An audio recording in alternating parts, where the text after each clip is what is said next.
Then at age almost 7, I left the paradise that is northern Manitoba to go to boarding school. That's what I call it, because for me, it was a positive experience. Because of the practically Jesuit-style regimented education that I got at that school, for one thing, I enjoy today a thriving international career that takes me regular as clockwork to all 6 inhabited continents. I just got back from 5 weeks, blissful weeks in India, and I'm on my way to Brazil. Goodbye, minus 30.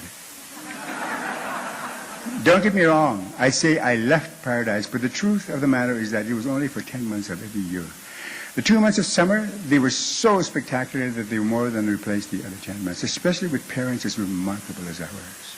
As a boy of 11, already fishing with his dad, commercially, from 3 in the morning to 6 in the evening. Just the 2 of us in the canoe on these beautiful lakes. 2 other brothers manning another, a second canoe, brothers-in-law and whatnot manning a third. And with Sunday as our 1 day off a week, when we go on these fabulous picnics, I got to spend I got to spend more time with this remarkable man, Joe Highway, in just one summer than the richest white boy in Rosedale gets to spend with his in an entire lifetime. But back to that school. It was, of course, a Catholic school. And being a boy pushing 7 years of age, I was roped in to be an altar boy. And this is the late 1950s going into the early 1960s that we speak of. Before that is the Second Vatican Council of 1962 transpired, wherein the Pope changed the liturgy from one said in Latin to one said in the vernacular of whatever country. I was already 11 when that council happened, so that, just before that, I got to my immense pleasure to learn all that gorgeous Latin, all those gorgeous Gregorian chants. I still know it. I still know them. For those of you who will remember it, please respond. Dominos vobiscum.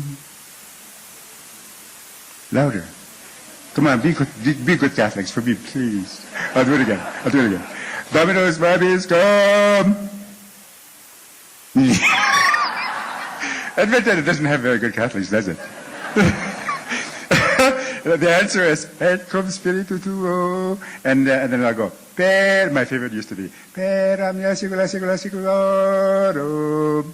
And what do you say? You go, Amen. Okay. Dominus vobiscum means, the Lord be with you. Et cum spiritu tuo means, and with you too. Per omnia saecula saeculorum means, forever and ever and ever. And Amen, of course, means, you got that right, baby. Okay? The Espeagesme, the Sanctus, the Credo, the Tantum Ergo, we sang it all. And back then, I had a voice that was sweeter than honey. As high as a fool, for I was, you see, a boy soprano, and because I was musical. Well, I sang so well that they seriously considered turning me into a castrato when I turned 12. Which is unfortunate that they didn't, because today I have a voice that makes blood curdle. I mean, if your dear Katie Lang has a voice that brings a lump to people's throats, apparently, I have one that brings a lunch to people's throats. Needless to say, however, I loved wrapping my hot little tongue around some good hot Latin. I still do, when I'm in Rome. Yeah.